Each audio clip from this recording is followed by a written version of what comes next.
we've mentioned how Islam is not Arab-centric. طيب. However, before we explain what Arabic centrism is, I do want to clarify that we as Muslims do believe that Arabs do hold a virtue as a nation. Arabs, as a nation, as a group, do hold a certain virtue over the rest of the other nations. And how do I mean that? In Islam, as Ahlul Sunnati wal Jama'ah, as people who follow the Sunnah, we believe that Allah Azza wa Jal, in His infinite wisdom and hikmah and ilm, He chose the Arabic language to be the vehicle, to be the vessel in which he embodied His kalam, his speech, his divine speech. And that language belonged to certain people, so He chose that people. So the Sahaba were chosen people, and Allah was pleased with them, and they were pleased with Him. رَضِيَ اللَّهُ عَنْهُمْ وَرَضُوا عَنْهُ. And they are the ones who preserve this book of Allah for us. They are the ones who preserve the language for us. They are the ones who, who took upon themselves, upon their shoulders to fight until the last corner of this earth to spread the message of Allah Azza wa Jal. They fought battles, they carried the flag of Islam so that the word of Allah may be the highest.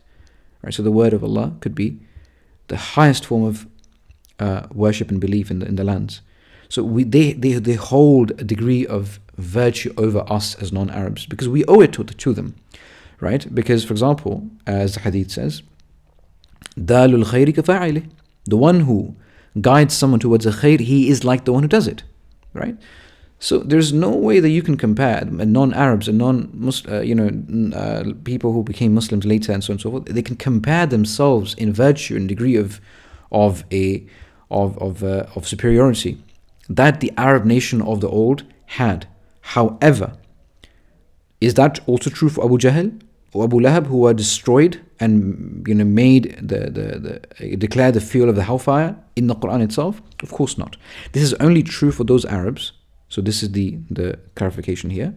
We are only talking about the virtue of the Arabic nation over us, those who are from the Sahaba, those who accepted Islam, those who fought for its sake, those who carried it to the farthest corners of this planet, and so on and so forth. So we do believe as Ahlul Sunnah wal Jama'ah that those Arabs, the Arabs from the Sahaba and so forth, and those who lived amongst them, and we'll clarify, those who lived amongst them, the Bilal, who was an Ethiopian, Salman al-Farisi, Suhaib al-Rumi, these were all Sahaba who were not Arabs. However, right, we still consider them to be from the Arabs.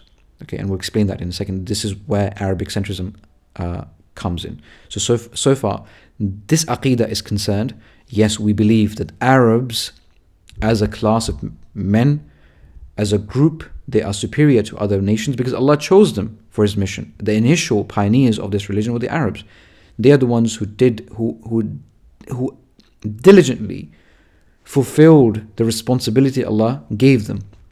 And Allah says, Allah is pleased with them and they are pleased with Allah Azza wa Jal. Okay?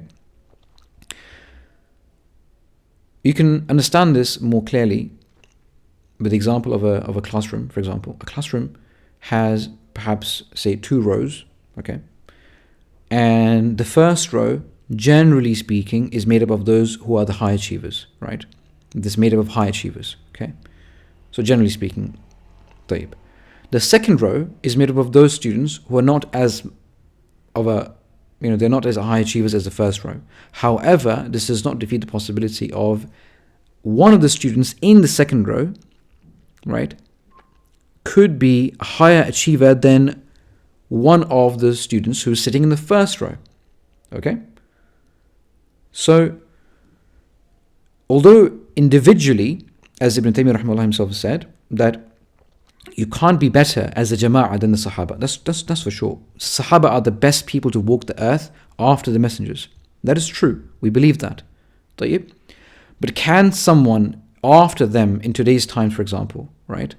Can someone as an individual with his service to Islam become higher in rank than one of the individual Sahabas? Yes, we believe that. That's true. Ibn Taymiyyah rahimahullah, he asserts this, that this is in fact very true in Islam. Islam does not limit the efforts of an individual from reaching the highest status with Allah Azza wa Jal. طيب. So we do believe that. So, but that is a very limited context. Okay, we don't give Arab centrism its due. We don't accept that as a notion. Okay, but we do believe that the Muslim Arabs, the Sahaba, they have a virtue over us based on the religious service they did. Okay, based on the religious service they did, but not because they are Arabs or Arabs are somehow more superior to others. Right? That's not the case. But as an Arab nation, with the first pioneers, Allah chose them because of that special favor that Allah gave them, and then they, keeping true to that favor and fulfilling their responsibility, we respect them and we honor them, and they are our forefathers. We love them and we respect them. طيب. Now, coming to Arabic centrism, yes, Islam is Arabic centric. We do believe that Arabic as a language and as a sentiment is more superior and the most important form of communication in the world. Allah chose this language because it is the most advanced, linguistically superior, and superior in every other form, or any other aspect that you can analyze a language in. So we believe that Islam upholds that Arabic language is the most superior language from all the languages in the world, and that it should be the language of the state, of the court, of research, as well as day-to-day communications amongst the Muslim communities. They should communicate with each other in Arabic, right? For example, us with our mashayikh, when we speak, we try and speak in Arabic, even though we are, non-Arabs, essentially speaking. طيب? But the ulama don't like speaking in Urdu or English. They like to speak in Arabic. In fact, the inception of my journey onto the talab al-ilm, this path of ilm, was when I met one of the scholars of Kuwait. They came to us in the UK. I attended the conference and I sat with him and I asked him a question in English, and I knew that he has a master's in English literature or English language perhaps, but he refused to answer me back in English, even though he had a master's in English. He spoke good English, but he refused to do that. So the Muslims, scholars, they don't like that. They don't like speaking in any other tongue other than Arabic, even if their mother tongue is not that. So it's not that we hate our mother tongues and so on and so forth. We accept them as part of our realities. However, Islam wants us to use Arabic as our mode of communication because that is the language that unites us. Like we see, English has become the lingua franca and no one feels it a bad thing, a morally evil, abhorrent thing to use English language. No one feels that, right? Because it has become the lingua franca of now, unfortunately. Likewise, Arabic should be used by Muslims, and it shouldn't be something that should become a point of contention for those who are, racially charged from amongst the people nowadays. However, Islam as a religion does not uphold any allegiances to any particular race. Very, very important. We don't have any allegiances to any particular race. We don't have any allegiances to the Arabs, to non-Arabs, to Faris, to any. No. Our love for the Arabs is only for the sake of the service they did for the deen of Allah Azza wa Jal and for being the guardians of this religion. And they are the original guardians of this religion. We believe that. طيب. Since Muslims are one, they share a common brotherhood. This forms a community, right, whose shared language of identity is Arabic. Likewise, just like you see, for example, in England, right? I give examples of England because I grew up in England, so we saw growing up that you'd have communities from Punjab, from Poland, from Russia, from Spain, from France, from every corner of the world imaginable, right? They all spoke different languages. They knew more than 2 languages or 3 languages, right? A lot of people did. Not most of them, but a lot of them. But the communal language was English. They used English as a form of being amongst themselves. This is true within our global brotherhood, the Ummah as well. طيب. So Islam is Arabic-centric because the entire Islamic tradition at its core is Arabic. And Arabic, at the exclusion of other languages, should ideally be at the epicenter of all discourse. Now, to conclude this slide, I want to mention something very, very important. And this is something that is new to a lot of young students, but this is something that should be at the back of our minds. Al-ujma in speech and thought. So in speech and sentiment and thought. Like the fact of, this characteristic of being non-Arab, or the opposite of being Arabic, essentially. Like this way of speaking like a non-Arab or thinking like a non-Arab. It's not something which is preferable. It's actually something which is makruh, generally speaking, in our religion. And specifically, if it comes at the cost of losing Arabic from our lands and culture, if we cut off, if it becomes the cause of our divorce from our heritage, the Arabic heritage, of our Islamic heritage, which is Arabic, then definitely it is makruh, and it could lead to this, it could become haram as well. Now, to substantiate all of this, I want to mention some statements from the classical ulama who have wrote about this. Shaykh al-Islam Ibn Taymiyyah rahimahullah, in his book Iqtida' as-Sirat al-Mustaqim, right, the following of the straight path, Iqtida' as-Sirat al-Mustaqim. This is it's a beautiful book. It's a marvel it's a masterpiece of a work. Allahu Akbar. He says, وَإِنَّمَا الطَّرِيقُ الْحَسَنِ, indeed the best way of communication and language, the ability and the fostering of a language, the Arabic language amongst the community, is إِعْتِيَادُ الْخِطَابِ بِالْعَرَبِيَّةِ. Okay, it is to foster amongst our communities this practice of speaking in Arabic language. Okay, so if we don't speak in Arabic, if we don't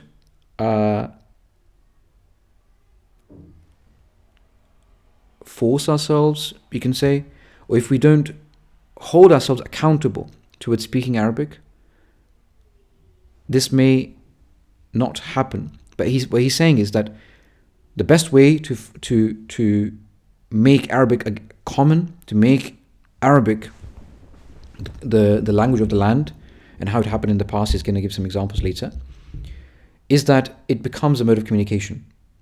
حتى يتلقنها الصغار في الدور والمكاتب. Until the young children, they acquire this language in their nurseries and in their schools. فيظهر شعار الإسلام وأهله ويكون ذلك أسهل على أهل الإسلام في فقه معاني الكتاب والسنة وكلام السلف.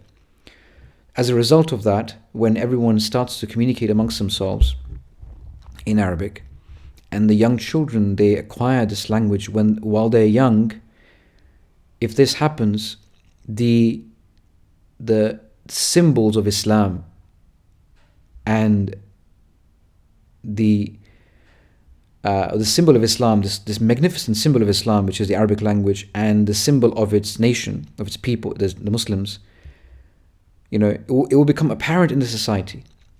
It will propagate like wildfire.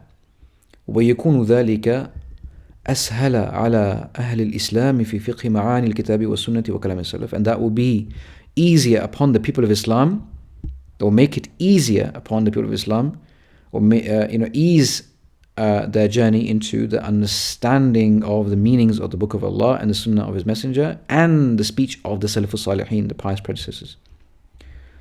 بخلاف من اعتاد لغة ثم أراد أن ينتقل إلى أخرى فإنه يصعب عليه. He said, in contrast to the one who became used to a language, then he wanted to move to another language, i.e. say you grew up with an English language or Urdu and so on and so forth, then he wanted to learn Arabic later, فإنه يصعب عليه. And indeed, it is difficult upon him to learn another language. Learning another language, once you've become used to a mother tongue, it definitely is difficult. And it starts as young as 18 months, 20 months of age, right? Once the child has become slightly used to his mother tongue, he finds it quite awkward to hear and speak in another tongue. His phonetics, his mouth movements are quite settled by that age, by the age of 2 years. So it's not that they can't learn, but it's difficult upon them. That difficulty, of course, is little at that age. But the older you are, the difficult it gets. And he says, وَاعْلَمْ أَنَّ اعتياد اللغة يؤثر في العقل والخلق والدين تأثيرا قويا بينا. And know that this growing up, or this getting used to the lughah of the Arabic language, making this form of communication amongst yourselves, becoming used to the language, يؤثر في العقل. It has a huge impact on our intellect, in our etiquettes, in our religion, right? A huge, strong, clear effect. ويؤثر أيضا في مشابهة صدر هذه الأمة من الصحابة والتابعين. And it also has a huge impact in our imitation of the first nation of the first the start of this ummah, which is the Sahaba and the Tabi'een. Essentially has a huge impact in us imitating them and becoming closer to them as a people, in our sentiments, in our minds, in our ways of thinking and feeling, and so on and so forth, right? So it has a huge impact in our imitation of the people who are at the forefront of this ummah. ومشابهتهم تزيد العقل والدين والخلق. And imitation of them, of the Sahaba and Tabi'een, it increases, it improves, and it glorifies essentially and it improves the intellect, the quality of your deen, and the quality of your etiquettes. Allahu Akbar. This is someone who is not an Arab. Imam Ibn Taymiyyah rahimahullah is speaking all of this while he is from a Kurdish background, not an Arab. طيب. Then he goes on to say, he says, وأيضا فإن نفس اللغة العربية من الدين ومعرفتها فرض واجب. And also, this language, the Arabic language itself, is from the religion of Allah Azza wa Jal. It's not just a language that is used as a means of initial communication. No. The Arabic language and learning the Arabic language is a part of the religion. So anyone who ascribes to the religion of Allah, the Arabic language becomes their language. And so because it is a part of the deen and it is the language of our community, ma'rifatuha fardun wajib. The knowing of it, the learning of it, is a obligation, wajib, upon the Muslims. He explains himself, he says, فَإِنَّ فَهْمَ الْكِتَابِ وَالسُّنَّةِ فَرْضٌ وَلَا يُفْهَمُ إِلَّا بِفَهْمِ اللُّغَةِ الْعَرَبِيَّةِ وَمَا لَا يَتِمُّ الْوَاجِبُ إِلَّا بِهِ فَهُوَ wajib. So he says, understanding the book of Allah and the Sunnah is for wajib, sahih. It's wajib upon everyone, upon all Muslims, men and women, children and old, and so on and so forth. And it can't be understood except by understanding the Arabic language. And so anything that are wajib is not complete without, or that thing also becomes wajib. Like wudu becomes wajib because the salah is not complete without it. Allahu Akbar. So Arabic language is wajib because you can't understand the book of Allah and the Sunnah as much as is necessary for you as Muslims. He explains as he says, ثُمَّ مِنْهَا مَا هُوَ وَاجِبٌ عَلَى الْأَعْيَانِ وَمِنْهَا مَا هُوَ وَاجِبٌ عَلَى الْكِفَايَةِ. Then from it is what is wajib upon everyone, of course as much Arabic as they need to pray their salah, knowing the meaning of the surahs that they read in the salah, the du'as that they make, and so on and so forth, and the adhkar that they make from, subhanallah, alhamdulillah, they need to know the meanings of these things. And likewise certain other aspects of aqidah and fiqh and so on and so forth. What is wajib? The nikah and talaq and all of that. These are terms which are Arabic, and they need to know what they mean in the context of our Sharia. And from from the Arabic language is what is wajib only upon certain people. So if some people learn that aspect of the language, then it removes the duty from others. Like the mastery of the Arabic sciences and so on and so forth, that is only wajib upon a group of people. And if we as a society see that no one is doing that, like we do see in our lands, the non-Arab lands of India and Pakistan. We do have ulama who are strong, but this is something which is becoming increasingly rare, right? Most of the ulama, they struggle to speak Arabic. Those they struggle, they can only translate from Arabic to Urdu, for example. That's a huge problem, and we've seen that. Of course, the old ulama, which you can count on your fingers, can write very, very beautifully in Arabic and so on and so forth, but they are becoming a very rare species, right? May Allah preserve them. طيب. وهذا معنى ما رواه أبو بكر ibn Abi Shayba. And this is the meaning of what Abu Bakr ibn Abi Shayba in his Musannaf ibn Abi Shayba, he narrates from Isa ibn Yunus, from Thawr, from Umar ibn Yazid. He says, قال كتب عمر إلى أبي موسى الأشعري أما بعد. So he says, Umar, he wrote to Abi Musa al-Ash'ari رضي الله عنهما. He says, أما بعد, as for what proceeds, فتفقهوا في السنة, acquire a deep understanding in the Sunnah, وتفقهوا في العربية, and acquire a deep understanding in the Arabic language, وأعربوا القرآن, and read the Quran as an Arabic Quran, فإنه عربي, because it is Arabic. Make sure you read the book of Allah as an Arab, because the context of this hadith is there were some people, some Arabs, that started to move their mouths and change their phonetic tones slightly because of living with the non-Arabs when they went to the lands to give da'wah and jihad and so on and so forth. So when Umar was notified of this, he wrote to them this letter so that they preserve the Arabic language amongst themselves. And in another hadith, Umar, he said to him, تعلموا العربية فإنها من دينكم. Learn the Arabic language, for it is from your religion. وتعلموا الفرائض فإنها من دينكم. And learn the law of inheritance, for it is as well also from your religion. وهذا الذي أمر به عمر. And this is what Umar رضي الله عنه, he commanded with, من فقه العربية. So this is the Fiqhul Lughah that we're talking about. This course that you guys are studying is a Fiqhul Lughah. It's a gateway to Fiqhul Lughah, right? And Umar radiallahu anhu, he is laying the foundations for you with this message, right? تعلموا العربية فإنها من دينكم.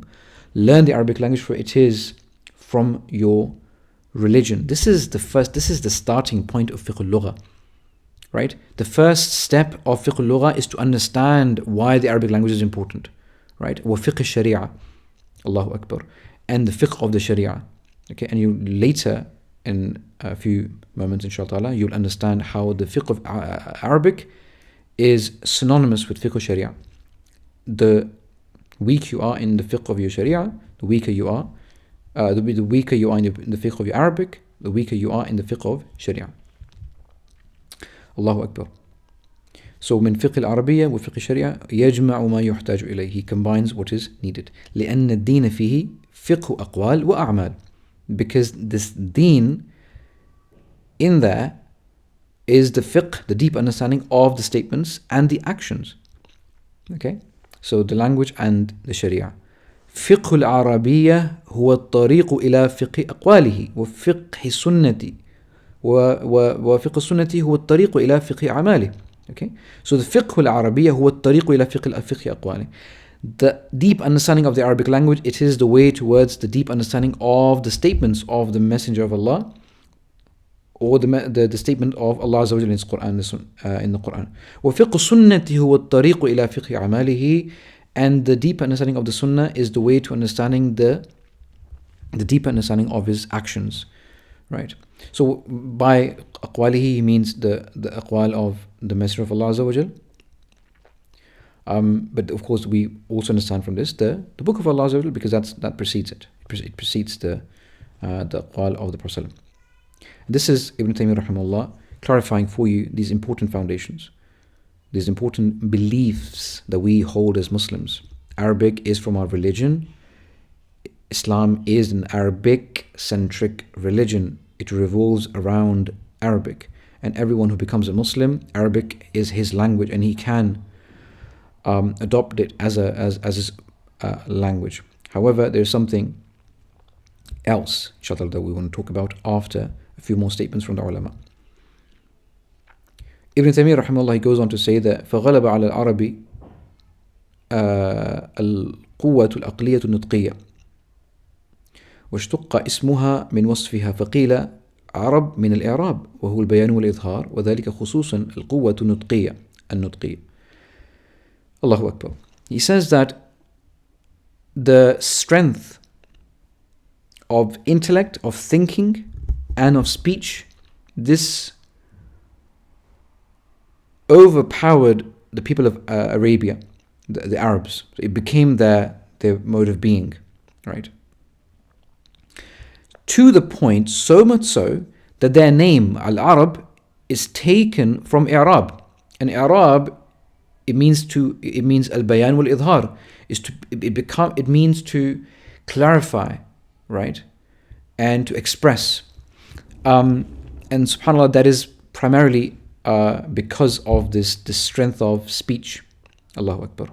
Right? Because of how expressive and how expressive they were. To the point that Ajam versus Arab. This is the dichotomy that the Arabs of the old had. We are the Arab and everyone else is the Ajam. Right. What does that mean? That means that anyone who does not have the expressive power of the Arab is an Ajam. Okay, is an Ajami. And Ajami by its meaning means someone who is dumb. They can't speak basically. Allahu Akbar. وَلِهَذَا, and therefore Ibn Taymiyyah rahimahullah says, وَلِهَذَا كَانَتِ الْعَرَبُ أَفْضَلَ الْأُمُمِ. Right. It is for this reason that the Arabs were the best of nations, chosen by Allah Azza wa Jal, because they were the most expressive. If a message has to be revealed to all the people of the world, and it is supposed to last until the end of times, it must be revealed in the most expressive and the most eloquent of all the tongues. And that happened to be the tongue of the Arabs. Ibn Taymiyyah rahimahullah, he also mentions in Iqtida Sirat al-Mustaqim, he mentions فَإِنَّ اللِّسَانَ الْعَرَبِيَّ شِعَارُ الْإِسْلَامِ وَأَهْلِهِ وَاللُّغَاتُ مِنْ أَعْظَمِ شِعَارِ الْأُمَمِ الَّتِي بِهَا يَتَمَيَّزُونَ. He's mentioned this point before, but he's mentioning it again, that the Arabic language is the symbol of Islam and its people, right? And the languages are the greatest symbols of any nation by way of which they distinguish themselves. Okay? So the Arabic language is the shi'ar. It's the symbol of Islam first and foremost, and its people, then others. Okay? So the Muslims, they lay a claim to the Arabic language, right? Not Abu Jahl, not Abu Lahab. The Arabic language has become the language of the Muslims. Allahu Akbar. Now, all of this has shown you the critical points that we've mentioned. How, ujma,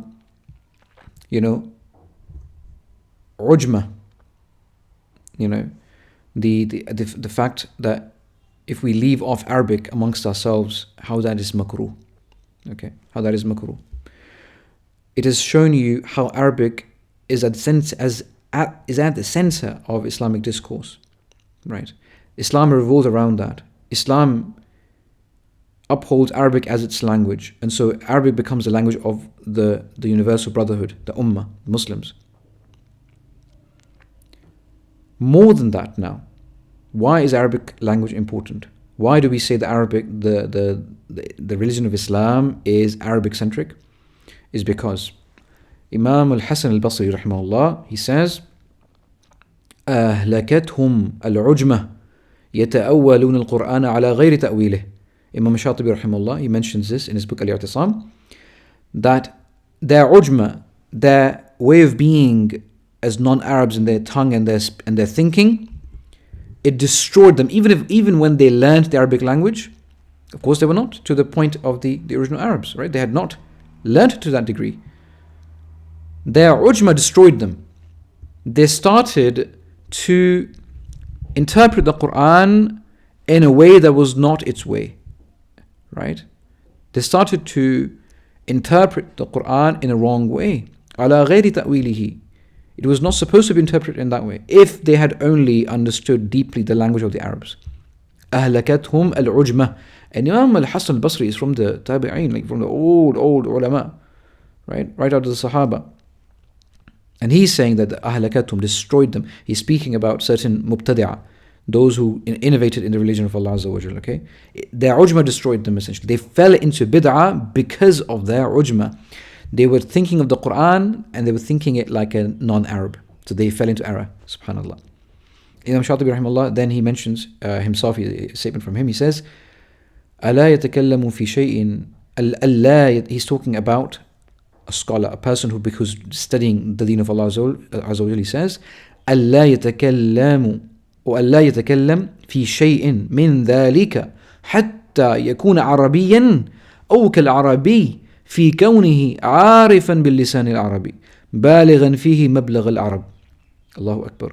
That a man, no matter how much advanced he is in his ulum al-sharia, he should not speak in the matters of the religion until he is an Arab, to the point of the original Arabs, or he is like the Arabs in his understanding of the language of the Arabs. So he's really well versed in the sciences and the Lughah of the Arabs, and he has reached the point as the native Arabs of the old, not the modern Arabs who have no idea what the Arabic language is. طيب. Then he goes on to say in Al-Muwafaqat, another book of his, he says, فَإِنَّ كَثِيرٌ مِّنَ النَّاسِ يَأْخُذُونَ أَدِلَّةَ الْقُرْآنِ. Again, feeding into the point of Al-Hasan al-Basri, he says, فإن كثيرا من الناس يأخذون أدلة القرآن بحسب ما يعطيه العقل فيها لا بحسب ما يفهم من طريق الوضع. Very important this. وفي ذلك فساد كبير وخروج عن مقصود الشارع. Many people, they take the evidences from the Quran as per how their intellect dictates them. They understand the evidences of the Quran, the ayat from the Quran, as per the dictates of their own intellects, i.e. ajami intellects. لا بحسب ما يفهم من طريق الوضع. Not according to what is understood from its original coinage, how Arabic was supposed to be understood in that particular construct, for example, or a particular ayah. They don't understand it from that, and how it was used as the original Arabs, subhanAllah. They understand it, according to what their intellect dictates to them, and the Ajami intellect, right? That has not been trained on the Arab sentiment, Arabic language. وَفِي ذَلِكَ فَسَادٌ كَبِيرٌ. And in there is a huge corruption and an exit or leaving off what was actually intended by the Sharia, by Allah Azza wa Jal. He concludes with this. He says in his book Al-Muwafaqat, he says الشريعة عربية. The whole of this Sharia is Arabic. وإذا كانت عربية, and if it is Arabic, فلا يفهمها حق الفهم إلا من فهم اللغة العربية حق الفهم. No one understands it. It's